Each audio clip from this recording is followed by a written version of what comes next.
kejadian setelah perang Khaybar. Pasti ada sedikit apa yang mau. Oh ya Allah. Infak sedekah. Kecilin kencengan itu.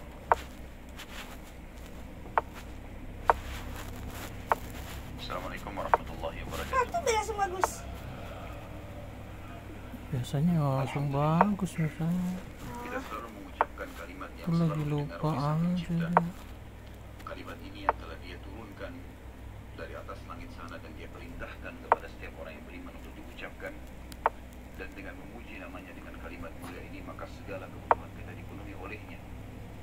Juga kita panjatkan salam hormat, salawat dan taslim kepada manusia yang telah diperintahkan oleh Allah untuk mengucapkan kepadanya dari dalam bentuk ibadah.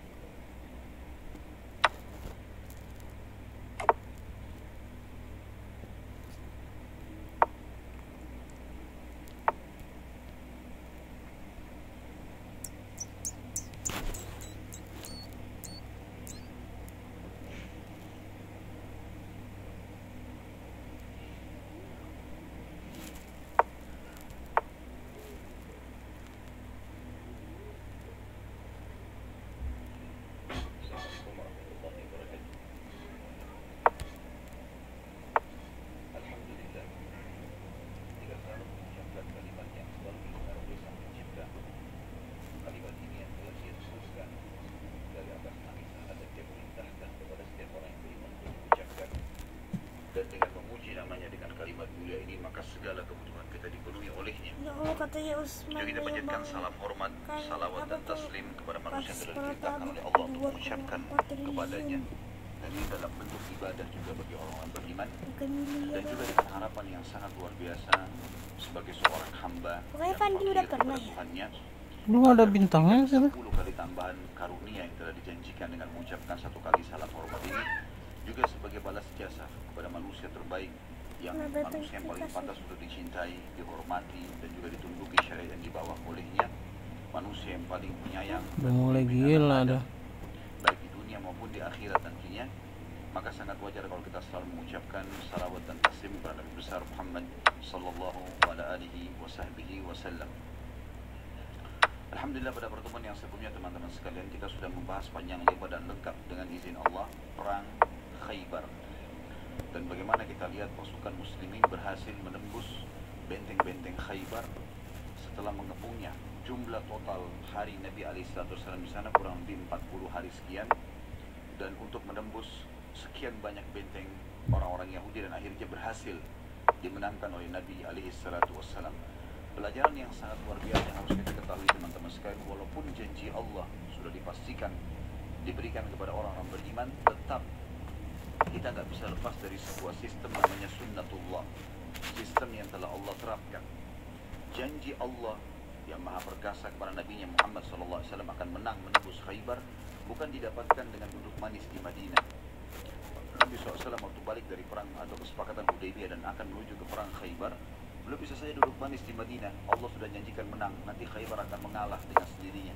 Itu tidak. Yang dicontohkan baginda Nabi SAW adalah beliau membentuk pasukan, lalu beliau menuju ke sana, dan suka dukanya sebagaimana sudah kita jelaskan pertemuan yang lalu. Tangan Nabi SAW kena anak panah Yahudi, ada juga beberapa sahabat yang mati syahid.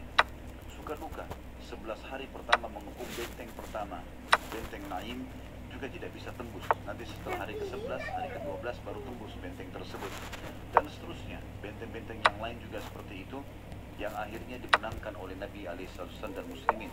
Itu pun Nabi SAW dan para sahabat sempat akan diracuni juga oleh wanita Yahudi yang bernama Zainab, yang sudah kita jelaskan pada pertemuan kita yang sebelumnya. Jadi ini ada suka dukanya teman-teman sekalian. Berarti memang dalam melalui lika-liku kehidupan kita ini, sebagai orang beriman kita harus tahu janji Allah benar. Orang beriman akan diberikan kemenangan, akan diberikan harta, kekayaan, akan diberikan kebahagiaan, akan diberikan keberuntungan dan masuk ke surga nanti di hari kiamat. Tapi butuh upaya. Kenapa gak kesini kita aja? bermalas-malasan. Apa sih ayah, bukan ayah mau yang dapetin kuda. Umar bin Khattab radhiyallahu anhu pernah menemui beberapa orang di hari Jumat. Selepas Jumat duduk di masjid, tidak bergerak. Kata Umar, kenapa kalian di sini? Mereka bilang, kami menunggu karunia-Nya Allah. Kata Umar bin Khattab sambil memarahi mereka, kalian betul-betul ya sudah jauh dari ajaran agama kalian. Kalian sudah tahu, kalian memanggil Tuhan, ya Allah berikan aku rezeki, sementara kalian tidak ikhtiar, tidak berbuat. Dan kalian sudah tahu bahwasanya Allah tidak akan pernah mencatatkan langit akan menghujankan emas atau perak. Artinya disuruh bergerak. Kalau kita teman-teman sekalian cukup dengan beriman, sudahlah saya beriman. Lalu sholat, ya sudah ucapin saja saya sholat saja, sudah selesai masuk surga. Maka itu berarti mudah sekali. Tapi Allah suruh kita ke masjid, disebutkan fadilahnya, melangkah, ada wudunya, ada wajibnya, ada sunnahnya, ada suka dukanya, gitu kan? Maka kalau antum, misal seseorang di antara kita bertanya, Ustaz saya sudah beriman, saya coba istiqomah, masuk dalam pengajian-pengajian, coba menerapkan sunnah-sunnah Nabi, kenapa masih ada cobaan hidup? Ya memang harus itu dilalui. Dan kalau tidak ada suka dukanya, lalu apa yang akan antum kenang nanti di dunia ini? Dengan ada suka duka, adanya sakit, adanya gangguan orang, adanya sukses, ya, adanya kalah, adanya menang, adanya sehat, adanya sakit. Kita punya kenangan dalam kehidupan dunia. Kalau tidak, maka tidak ada sesuatu yang bisa diceritakan. Let's go. Kalau polos-polos saja tidak ada sesuatu yang bisa dilalui. Maka tetap kita berpegang firman Allah SWT dalam surah Maryam. Renungi baik-baik ayat ini. Allah SWT berfirman, A'udzubillahi minasyaitonirrajim. Rabbus samawati wal ardi wa ma bainahuma fa'budhu wastabir li'ibadati. Hal ta'lamu lahu samiyya. Allah itu adalah pencipta, pemilik, penguasa semua langit dan bumi dan apapun ada di antara keduanya. Maka sembahlah dia, hanya tunduk, patuh, nikmati, kerjakan apa yang diperintahkan dan dihalalkan dan jauhi apa yang dilarang, dan bersabar dalam masalah itu. Laluin dengan suka dukanya, sabar, laluin. Maka kalian tentu tidak akan pernah mendapatkan Tuhan selain dia. Jadi sangat jelas sekali bagaimana prosesi-prosesi kehidupan akan kita lalui, dan itu yang dilalui oleh Nabi alaihissalatu wassalam. Ini pelajaran penting teman-teman sekalian, karena kejadian Khaybar ini kejadian yang sangat besar. Janji pasti menang, tapi Nabi SAW melalui suka dukanya. Begitu pula kaum muslimin, banyak yang mengkhayal, oh kita akan bisa mengembalikan Palestina, kita akan menang, kita akan begini. Tapi mereka tidak ada upaya sama sekali. Tidak ada pendalaman ilmu agama, tidak ada upaya untuk berdoa kepada Allah, tidak ada upaya untuk mengatur sebuah strategi ke sana, nggak ada. Lalu kemudian mengkhayal Palestina akan kembali. Ya, itu nggak mungkin, itu mustahil, gitu kan. Begitu pula orang-orang yang banyak menjadi dai, kemudian mereka berharap, oh agama bisa tersebar tanpa harus bisa mengajar, nggak perlu mengajar, nggak perlu susun materi. Udahlah, ini Islam, terimalah benar, nggak bisa. Pasti akan ada proses-proses, susun materi, sampaikan. Ada orang yang terima, ada orang yang menolak, ada suka dukanya. Sebagaimana Nabi SAW lalui itu. Sekarang kita masuk teman-teman sekalian ke kejadian-kejadian setelah pembebasan Khaybar. Pada saat Nabi SAW tiba di Madinah setelah membebaskan Khaybar dan sudah takluk di tangan muslimin, maka Nabi SAW terus saja melanjutkan mengirim pasukan-pasukan, walaupun beliau tidak pimpin secara langsung, dikenal dengan Sariyah. Dan Sariyah sudah pernah saya jelaskan, ulama ahli sejarah ada yang mengatakan 100 orang ke bawah, atau 3 sampai 100 orang dikatakan Sariyah, atau sampai 300 orang. Ini khilaf di antara mereka dan jumlahnya, tapi maksimal jumlah 300 orang dikatakan Sariyah. Artinya ini brigade-brigade atau pasukan-pasukan kecil yang Nabi SAW sering utus untuk menjalankan misi-misinya. Nah, ini salah satu strategi perang Nabi SAW. Beliau tidak selamanya bentuk pasukan besar, tapi ada orang-orang yang terampil lalu kemudian diutus untuk menyerang musuh-musuh. Kalau mereka sudah berhasil dengan 20 orang, 30 orang, ya sudah, untuk apa kirim pasukan besar. Dan sering kali nanti kita akan lihat bagaimana keberhasilan dicapai oleh pasukan-pasukan kecil ini. Nabi SAW kirim 28 orang, 40 orang, 50 orang, maksimal 300 orang. Tapi kebanyakan mereka berhasil mengalahkan suku-suku yang jumlahnya ribuan. Lalu untuk apa kirim pasukan besar? Mereka sudah takluk, seperti itulah. Dan saya sudah jelaskan juga teman-teman sekalian pada pertemuan sebelumnya bagaimana perang Khaybar sebenarnya penyebab utamanya adalah karena Nabi SAW sedang menghukum semua yang datang ikut partisipasi di perang Ahzab. Setelah takluk Khaybar dan ada perdamaian dengan orang-orang Quraisy, maka Nabi SAW mulai waktu tiba di Madinah mengutus pasukan-pasukan kecil banyak sekali. Yang pertama yang dikenal dengan Sariyah Tu'bah. Kayaknya raja deket dulu. Ini Sariyah dipimpin oleh Umar bin Khattab radhiyallahu anhu di bulan Sya'ban tahun 7 Hijriah. Ya, karena tentu Khaybar takluk di tahun 7 Hijriah. Ya. langsung Nabi SAW tidak pakai tunggu. Nah, ini menandakan teman-teman sekalian, bagi muslimin tidak ada waktu untuk diam, harus bergerak menyebarkan agama Allah Subhanahu wa Ta'ala.